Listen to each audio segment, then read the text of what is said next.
What's going on, everyone? This is Eric coming at you from just outside of Hartford, Connecticut, and today is April 15th, 2021. April 15th is, without a doubt, the most significant, important day in baseball history. Now, you might be saying, wait a second, the most important day is the final game of the World Series, or opening day. You can make an argument for those days, but they all fail in comparison when you bring up April 15th. April 15th is the day when Jackie Robinson officially broke Major League Baseball's color barrier. This video is going to be looking at Jackie Robinson's life and career, both on and off the field. So, without further ado, we're going to jump right in. So, Jackie Robinson was born on January 31st, 1919 in Cairo, Georgia, in the United States. Now, his family would move to California in the early 1920s. Unfortunately, life was not easy for Robinson as a child, as his father would leave the family early on, which left his mother stuck with working numerous odd jobs to keep the family, comfortable. Now, this obviously, the lack of a parental guidance in any way, shape, or form hurt Robinson, and he would end up joining a gang when he was a kid. Now, he was persuaded to leave the gang before he would make any decisions that he would regret that result in him either, spending life behind bars or worse. So, once he left, it became pretty clear to everyone involved that Jackie Robinson was a very talented athlete. So when he hit high school, following his brother's encouragement and guidance, he would become a star, and he actually ends up lettering in 4 sports: football, basketball, track, and of course, baseball. He was also a star tennis player. Now, while in high school, he would play both shortstop and he was also a catcher. So then after high school, he ends up going to Pasadena Junior College, where he would serve as Pasadena's running back for football and leadoff hitter as well as shortstop in baseball. He also was still a competitive track player and he still played basketball as well. So he would end up fracturing his ankle while playing football for Pasadena Junior College. This would come back to haunt him in a few years. So he ends up graduating from Pasadena Junior College in 1939, and then he moves on to UCLA. So he continues to play his 4 sports at UCLA, and he's dominating. So he excels at football, where he was a great running back, and he actually ends up competing in the NCAA championship for track and field. And he ends up winning the NCAA championship in 1940 in the long jump category, where he jumped an astonishing 24 feet and 10 1/4 inches. Now, surprisingly, he did not do well in baseball. He had a .097 batting average in a single season at UCLA. Now, he would leave UCLA in the spring of 1941, but not after he would meet Rachel Easom, who would become his girlfriend. Now, he left the UCLA college because he wanted to go play football semi-professionally. He was offered a spot on a team in Honolulu, Hawaii.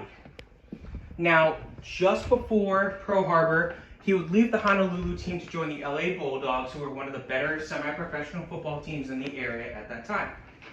Then Pearl Harbor happens, and it became clear that the league wasn't going to survive. Obviously, the draft came. So come 1942, Jackie Robinson is drafted. Now, he would stay in the United States throughout the duration of the war, and this is due to something that would happen in 1944. So, in the summer of 1944, Jackie Robinson and his segregated battalion, because during this time, the U.S. Army was still segregated, and it would remain segregated until 1948.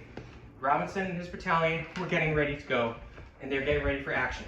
But this day in July 1944, Robinson had to go get, checked out for his previously fractured ankle. So he ends up going on a bus, and it's an army bus, and the bus driver tells him, go to the back of the bus. Robinson says, no, why should I go to the back of the bus?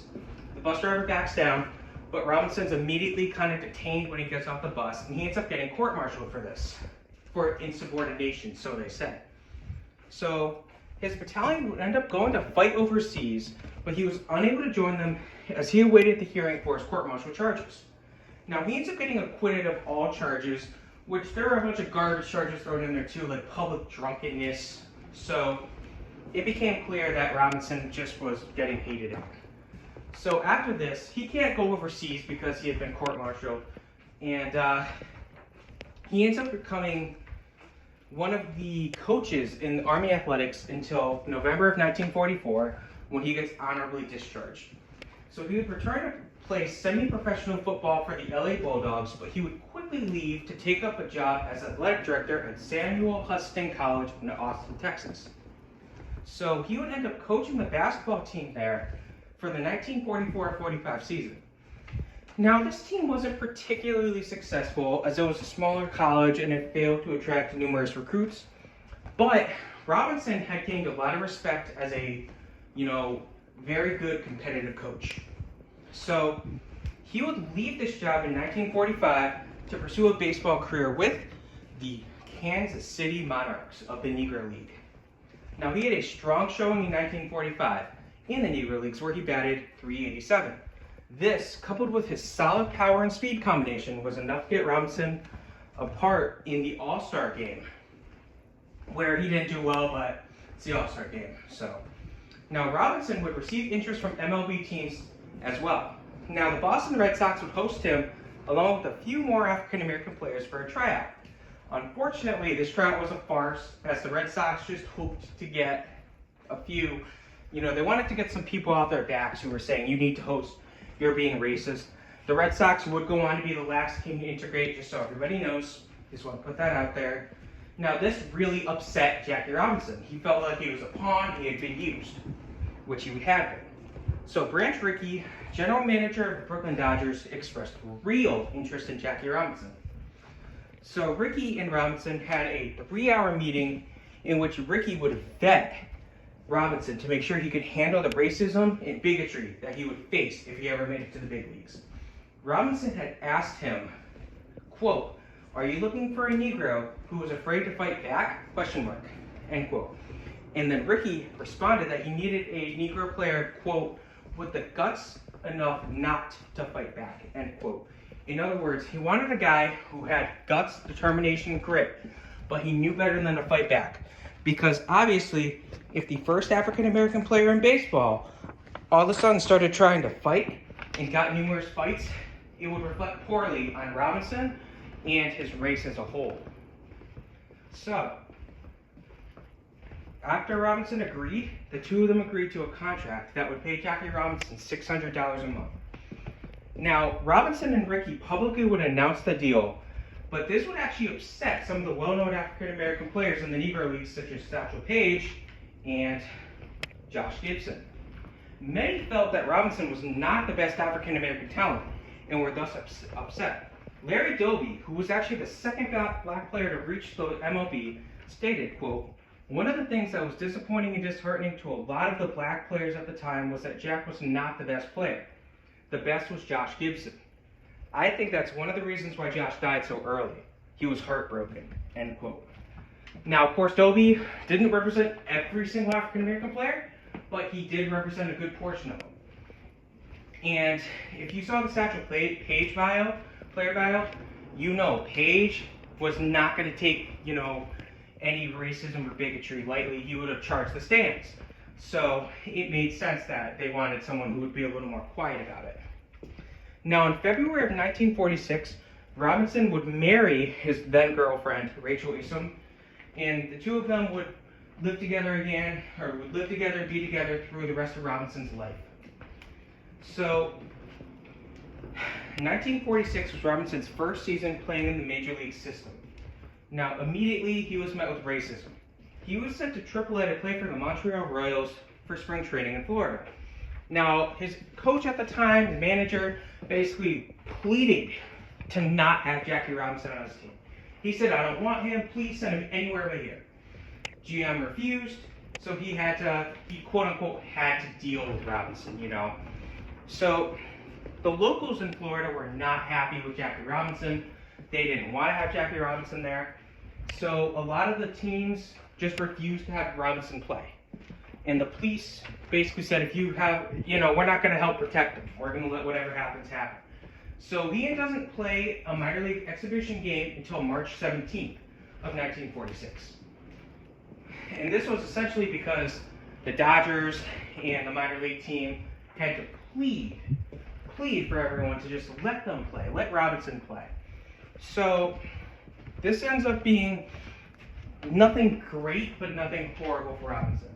Now, he would struggle slightly defensively, which would lead to him becoming a second baseman, heading from shortstop to second base. So on April 18th, Robinson would make his minor league debut. He grounded out in his first at-bat, but he ended up getting on base with hits over his next 4 at-bats. He would have an amazing season in AAA, where he would hit .349. His presence helped to attract over 1 million fans to Montreal games. Now that's unheard of, especially back then, but even today for minor league teams. Robinson ends up getting moved to first base prior to the 1947 season because, drum roll please, he gets called up to the majors.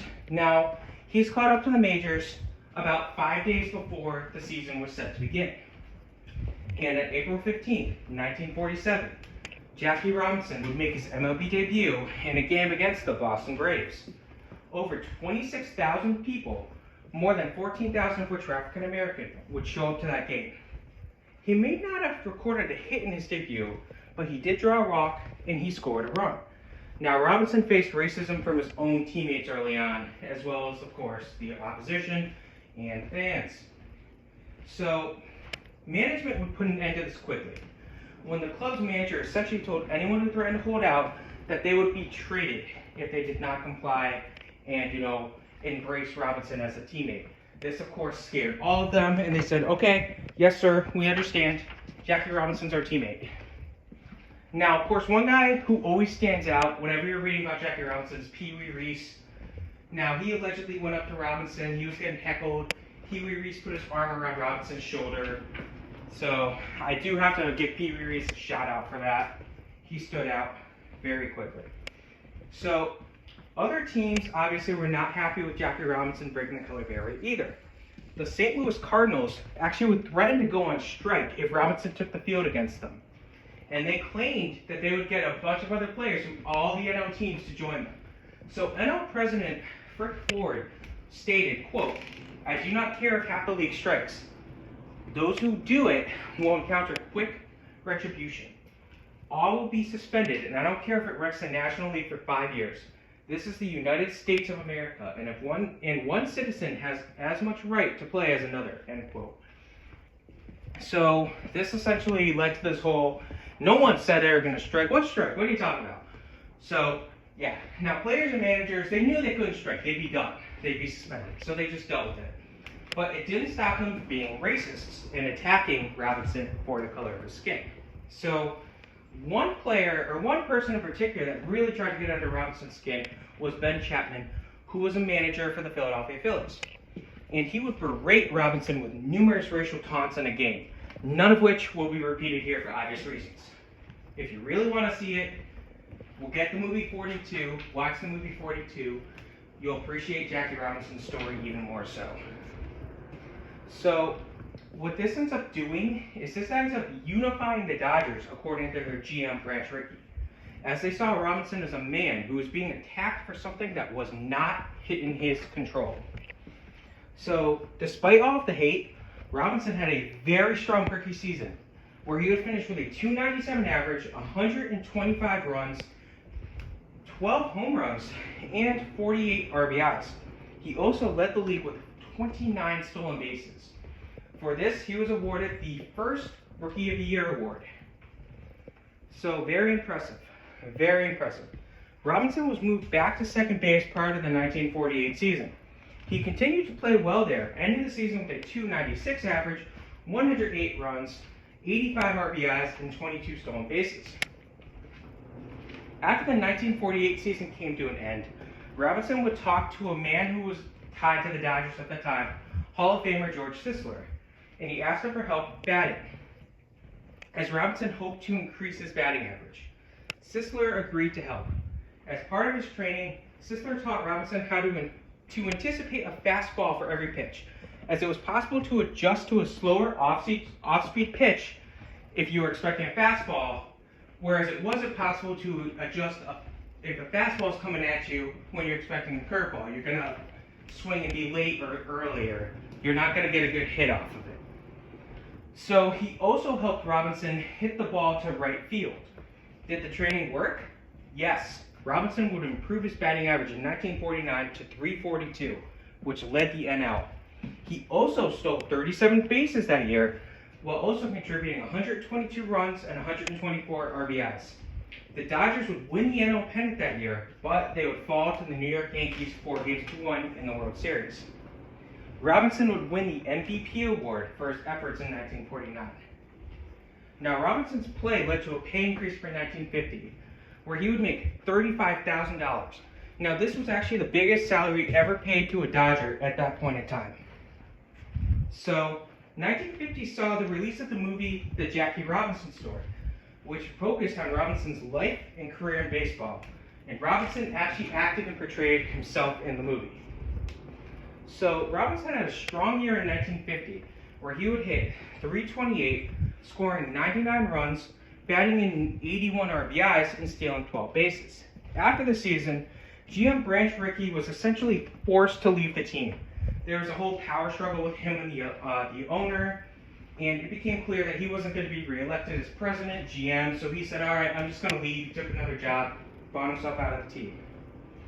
So, Jackie Robinson sent him a letter thanking him for everything he did. Robinson had another elite year in 1951, as he would help keep the Dodgers in the pennant race until the very end. And he would hit .338 that year, adding 88 RBIs, 106 runs, and 25 stolen bases. He continued to be an elite fielder as well. Robinson played well in 1952 as well, recording a .308 average while adding 104 runs, 75 RBIs, and 24 stolen bases. The Dodgers would win the NL pennant, but they would fall to the New York Yankees in the World Series once more, this time 4-3.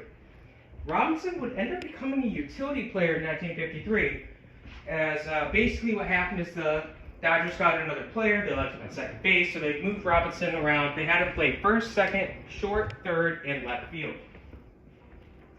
Now, his playing time didn't necessarily go down all that much, nor did his ability. He still hit .329 that year, as well as recording 109 runs, 95 RBIs, and 17 stolen bases. So the Dodgers would once again win the NL pennant, but they would fall to the Yankees once more. This time 4-2. 1954 saw Robinson spend time at second base, third base, and the corner outfield spots. Now his stats would begin to dip, however. He hit .311, but only scored 62 runs while adding 59 RBIs and only 7 stolen bases. Heading into the 1956 season, it was clear that Robinson, who was now 36, was not the same player that he was before. He had the worst year of his MLB career, hitting .256 with only 51 runs scored, 36 RBIs, and 12 stolen bases. Now the Dodgers would go on to win the NL pennant once more, and this time they would defeat the Yankees in the World Series 4-3. Robinson had a slight rebound in 1956, where he would hit .275 while adding 61 runs, 43 RBIs, and 12 stolen bases. The Dodgers would once more win the NL, and they made it to Game 7 of the World Series. Now, Jackie Robinson would take his surprising final at bat in this World Series when he struck out for the final out of the 1956 World Series. Now, he would surprise many when, on January 5th, 1957, he announced that he had decided to retire from baseball. Robinson had just lost interest in the game itself, and he was dealing with the effects of diabetes, a disease which had affected all of his brothers. So Robinson would end his MLB career with great stats. They included, but are not limited to, a .311 batting average, 1,518 hits, 137 of which were home runs, 273 of which were doubles, 54 of which were triples, as well as 947 runs, 734 RBIs, 197 stolen bases, 740 walks, and 291 strikeouts. He has a career WAR of 61.7. So, in 1962, Robinson was inducted into the Cooperstown Hall of Fame.